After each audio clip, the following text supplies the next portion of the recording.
Já estamos de volta aqui com o Gazeta Entrevista. Daqui a pouco eu recebo aqui o deputado federal Moisés Diniz, do PCdoB. Entre outros assuntos, vamos falar dessa queda de braço entre o Judiciário e o Legislativo, ainda por conta da votação da lei, das medidas contra a corrupção, incluindo a lei contra o abuso de autoridade. E a gente vai discutir isso aqui e falar do panorama político geral com o deputado federal Moisés Diniz. Antes de convidá-lo, deixa eu abraçar aqui você de Cruzeiro do Sul, que está conosco. Olha, gente, nesse fim de ano tem uma super novidade boa para Cruzeiro do Sul. A Recol Veículos está chegando com uma concessionária Volkswagen completa. Não é ponto de venda, é loja completa, com oficina, assistência técnica, com todos os modelos atuais da linha Volkswagen no salão de vendas. É a hora de Cruzeiro do Sul ter o melhor. Tradição e modernidade juntos. Recol Veículos Juruá inaugura amanhã, hein? Amanhã, sexta-feira, inauguração desse grande empreendimento. Parabéns aí a Cruzeiro do Sul, que vai receber a Recol Veículos Juruá. Muito bem, deputado federal Moisés Diniz, por favor. Boa noite, deputado. Boa noite, tudo Rogério. bem? Seja bem-vindo. Prazer.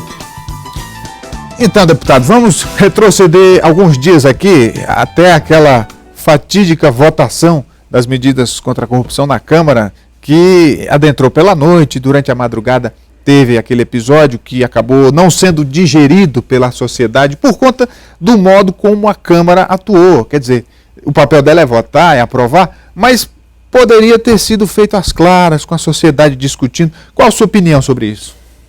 Eu estou numa linha de confronto e até de contradição com vários grupos. Grupos ligados a mim, grupos adversários, porque eu estou procurando ser honesto com a minha consciência. Esse Congresso que está aí caçou uma presidente alegando pedaladas. Mais de 7 governadores cometeram pedaladas, mais de 2.000 prefeitos, continuam governando. O Temer, eu acho que já pedalou mais do que a Roselane, está governando, né? A economia já aumentou mais 3 milhões de desempregados, agora estão tomando tudo que é direito nosso, porque o Congresso não se debruçou mais sobre o problema, né? E agora fez a mesma coisa. Fez a mesma coisa com os juízes, promotores, na lei de abuso de autoridade. E eu votei a favor. E, na verdade, a forma que a Câmara Federal fez nessa lei, eu quero aqui publicamente pedir desculpa ao povo acreano por ter votado essa lei. Pedir desculpa publicamente. Eu não estou debatendo o mérito da lei, é a forma. Todas as leis importantes do Brasil, elas chegam na Câmara Federal, se constitui uma comissão especial, a da PEC 241, a do ensino médio, agora da reforma da Previdência. Qual é o formato jurídico constitucional? Forma-se uma comissão especial, abre-se audiências públicas para ouvir a sociedade. Isso que é feito. Na lei de abuso de autoridade, ela chegou 2h30 da madrugada na Câmara e menos de 30 minutos ela foi votada.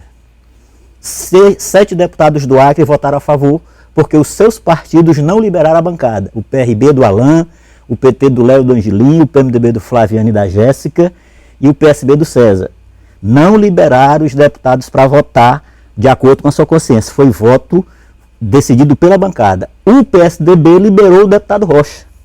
E virou essa discussão violenta na sociedade. O que eu estou dizendo para a sociedade? Visitei os magistrados, a Associação dos Magistrados, já pedi uma audiência com a OAB, vou dialogar com os advogados da OAB, vou dialogar com os delegados de polícia, né?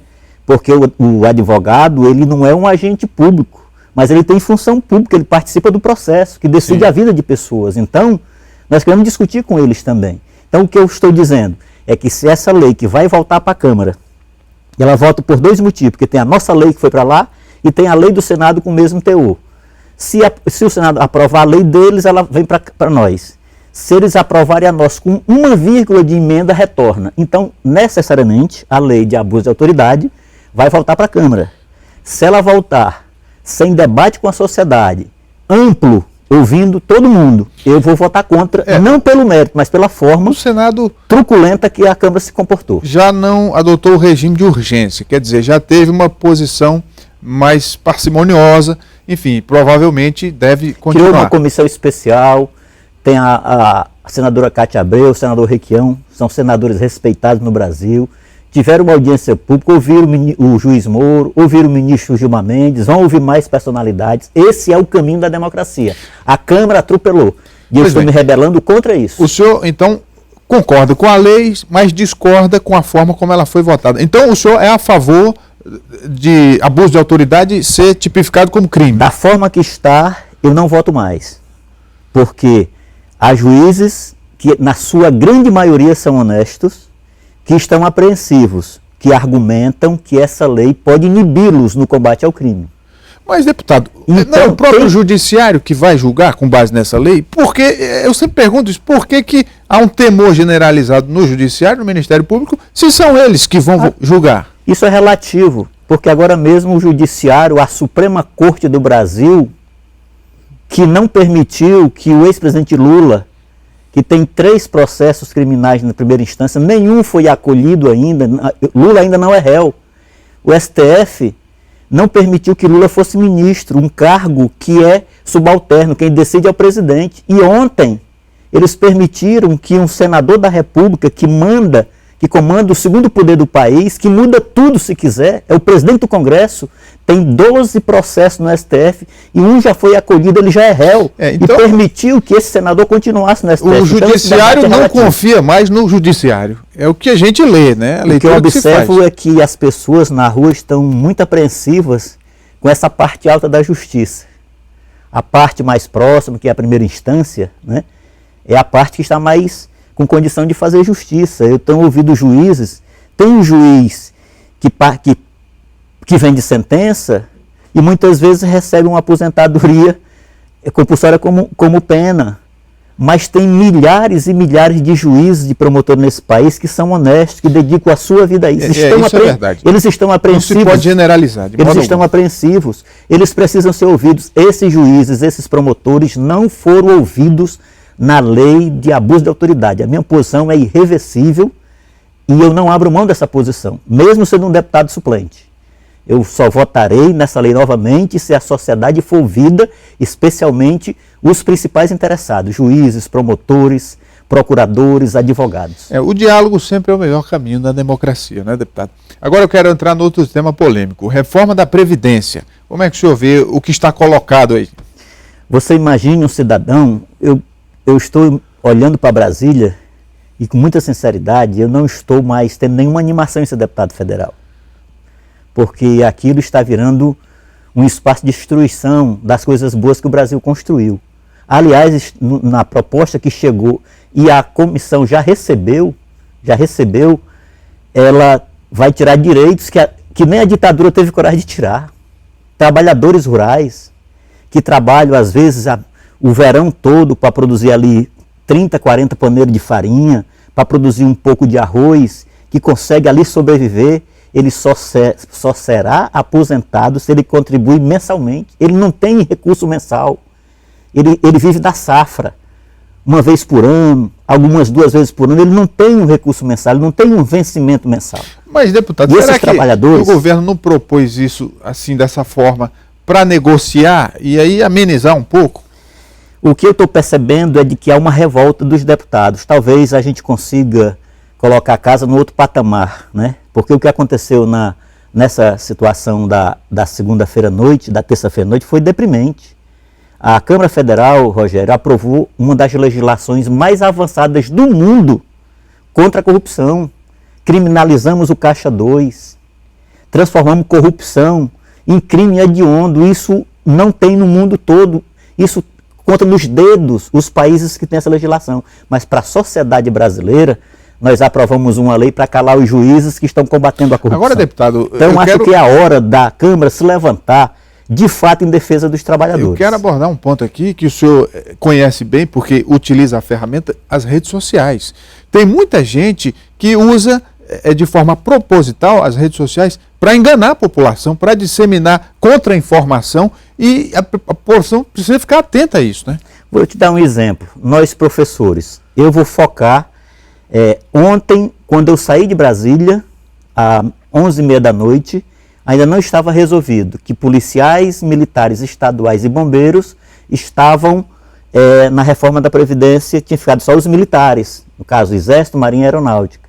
E os deputados vinculados à segurança pública se mobilizaram, pressionaram, e quando eu acordei hoje de manhã, que eu liguei, fui ver a mídia, já tinham retirado os policiais. Nós vamos nos mobilizar a partir da semana que vem, vamos entrar em 2017, vamos mobilizar os sindicatos para a gente não permitir que nós, professores, continuemos nessa reforma, porque será para terminar de enterrar a educação. Vi agora esse debate sobre reforma do ensino médio, discutem tudo, querem discutir currículo, querem discutir obrigatoriedade ou não de disciplina, querem discutir ensino integral, querem discutir um monte de coisa, mas ninguém discute salário de professor. O salário de professor no Brasil é uma indecência. Em cada estado tem um salário. A língua é a mesma, é a língua portuguesa, o currículo é o mesmo, as escolas são as mesmas, tudo é a mesma coisa, mas o salário, cada estado tem um piso, cada município tem um piso, tem mais de 5 mil pisos de professor no Brasil. Tem piso de 3 mil, tem piso de R$900. A maioria dos municípios não respeita o piso nacional, então ninguém tem coragem de fazer um debate sobre salário de professor, que quem tinha que pagar professor era a União, como vários países do mundo que pagam o salário de professor, que tem dinheiro. É só ver essa situação das pessoas desesperadas, governadores e prefeitos correndo atrás de dinheiro de Brasília. É porque lá que está o dinheiro da nação. De cada R$10 arrecadados, 2 fica com os governadores, 1 fica com os prefeitos e 7 fica com a União. Era de lá que tinha que pagar o salário do professor. Não fazem isso, não debatem isso e ainda querem colocar professor para se aposentar com 65 anos de idade. Então, essa indecência é que nós vamos nos levantar a partir da semana que vem nessa reforma da Previdência. Deputado, o senhor levantou uma bandeira em defesa daquelas pessoas que religiosamente guardam o sábado.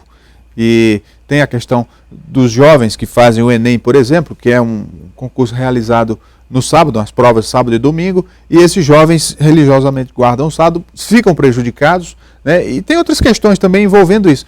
Como é que está essa proposta? Já virou proposta efetiva na Câmara? 576 jovens no Acre, 76 mil no Brasil, jovens sabatistas, ou adventistas, ou batistas do 7º dia, ou judeu, maioria adventistas. Entraram no sul e no sudeste ao meio-dia, no norte entraram às 11 horas e no Acre às 10. Ficaram das 10 às 6 da tarde para respeitar a sua convicção de guarda do sábado, que só trabalham e estudam após o pôr do sol, e só fizeram a prova com o pôr do sol. Então eles ficaram 8 horas e mais 4, 12. É como nós dois disputarmos uma maratona, e você correr 4 horas antes de mim. Quando for disputar comigo, você não tem como disputar comigo, você está exaurido fisicamente. E no caso deles, exauridos psicologicamente, numa sala, não tinha um colchonete para descansar o corpo, não podia usar um telefone, não podia sair para se alimentar dignamente. Isso é quase uma tortura e é um desrespeito à Constituição que garante liberdade, que garante condições iguais de disputa. Então eu estou propondo uma lei, já dei entrada, já consegui que o presidente da Comissão de Educação trate separadamente, porque tem projeto de 1999 e 2006. Eu consegui desapensar, né, o meu projeto. Já visitei o ministro da Educação, que assumiu o compromisso de ajudar a aprovar o projeto e o presidente sancionar, para que não tenha mais o sábado na prova do Enem e nem em concurso público. E aí resolve 2 problemas: os sabatistas, respeitados na sua convicção religiosa, e os jovens que hoje trabalham, por exemplo, na iniciativa privada, numa fábrica, numa loja, e querem fazer um concurso dia de sábado, não pode, que a legislação não permite. Ele tem que faltar ao trabalho e pode até ser demitido. Então, proíbe concurso público aos sábados e, no caso do Enem, além de proibir no sábado, define que será em 2 domingos consecutivos. Além de proteger os sabatistas, nós vamos também criar uma ferramenta de elevação da qualidade do Enem, porque os nossos jovens ficam desesperados na última semana, estudando conhecimento geral, matemática, redação. Agora, com 2 domingos, na primeira semana, eles vão se dedicar a estudar conhecimentos gerais, e terão mais uma semana para se dedicar à redação e matemática. Com certeza, os índices do Enem vão melhorar com essa lei aprovada. Agora, deputado, nesse caso, né, dos sabatistas, eles, lógico que tem que ser respeitado a convicção de cada um, mas adaptar algo da maioria a essa minoria não seria um contrassenso? Por exemplo, extinguir o Enem no sábado em função dessa minoria? Na verdade, nós não estamos mudando muita data, porque o Enem já tem no domingo. Se eu estivesse criando domingo, poderia alguém que diz, olha, eu também respeito o domingo, né? Mas o Enem já acontece no domingo. Eu estou apenas propondo que seja mais um domingo. E não cria problema por conta de que o resultado do Enem sai 60 dias depois, que é para definir as notas para quem vai entrar nas universidades no ano seguinte. é feito em outubro, novembro, então não tem problema ser em 2 domingos. Até facilita esses 8 milhões de jovens que vão ter mais tempo para estudar. E eu estou ouvindo muito jovem que não é sabatista, que é católico, que é evangélico, que não tem religião, que é do candomblé. Vocês dois dizem assim, olha, deputado Moisés, isso é muito bom, porque a gente fica numa paranoia, ter que estudar, aí sai à noite de sábado da prova, chega em casa cansado, já tem que acordar cedo, dando essa elasticidade de uma semana, a gente vai facilitar essa nossa juventude a ter mais condições de estudar, de fazer uma melhor prova de redação no domingo seguinte, né? E ao mesmo tempo preservar algo que é mais importante no ser humano. Arranque, Rogério, o braço de uma pessoa, mas não arranque a convicção dele, né? Respeitar a convicção das pessoas, seja ideológica, seja religiosa.